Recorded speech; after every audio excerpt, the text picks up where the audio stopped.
conference that's held here at Tennessee State University, normally in November, the first week. We got started in 2019 when we had our first conference, and we had joined with the National Women in Agriculture, and we had our first conference here. It was a 2.5-day conference, and we held it on the downtown campus, and so it's kind of just multiplied since then. During the COVID years of 2020, we had the conference online and had it through Zoom, and it was a 1.5-day conference.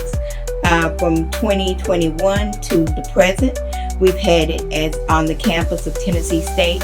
This year we had it housed in the pavilion, and it was a 2-day conference. It's usually normally most Thursday and Friday of the first week of November. Why we have this conference is to try to educate women in particular topics that they're interested in agriculture. So we have a lot of new and beginning farmers that are women farmers, and we also have some socially disadvantaged farmers. And so we kind of lump together, and we try to offer a lot of workshops that will help them grow their business.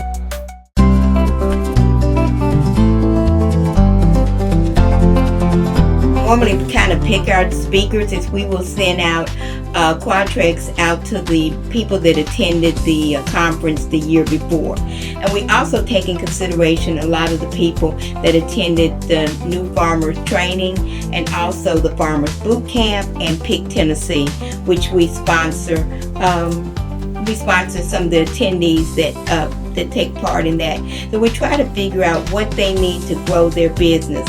A lot of times, most people will always need USDA programming. So we always make sure that we have time for farm services, NRCS, and usually rural development to talk about their new programs that they'll be offering for the next year.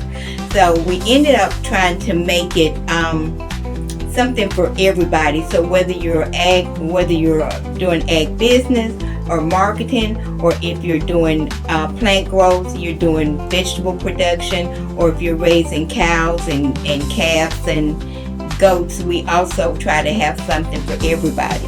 About 2 years ago, we combined with human sciences to include them, and so the conference now is called the Women in Agriculture and Human Science Conference.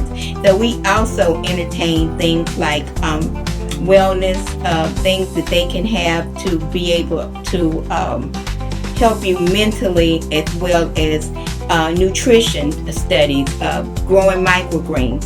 So where that takes into consideration your plant science group, but it also takes in consideration nutritional studies.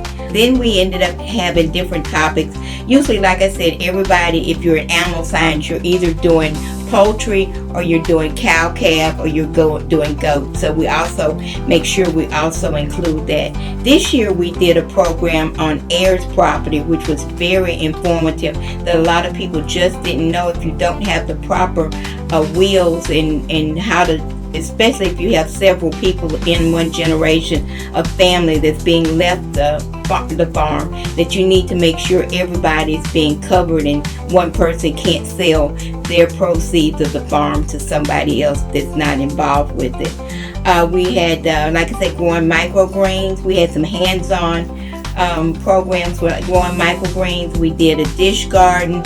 So we had a lady who was the graduate of the New Farm Academy about 3 years ago that had started her Ruby's Happy Farms up in Cross Plains, Tennessee, and she back and gave an overview of not only how she runs Ruby Happy Farm, but some of the products that she sells from it.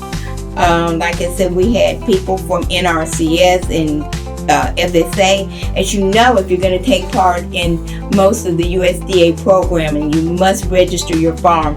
So you'll start off with farm services, and then you can go to NRCS and apply for a lot of their programs. Also through loans, you can get loans through FSA. So it just turns out to be a well-rounded 2 days of training. What we did this time, we did a little different.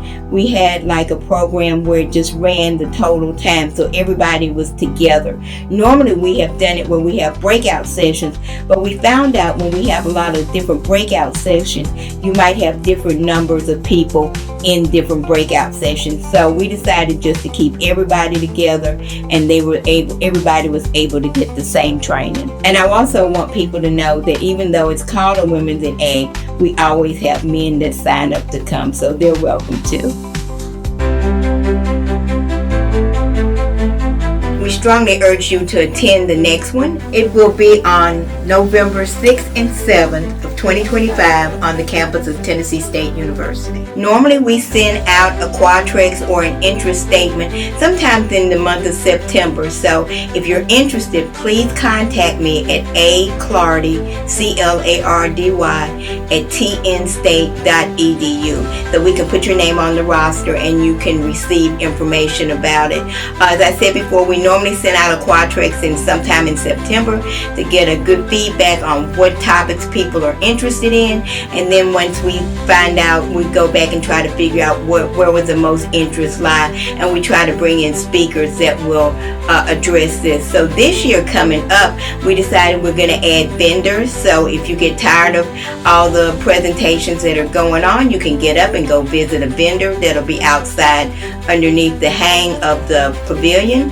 So I think we had over 165 attendees this year, and so we would love for you all to come and just get your perspective.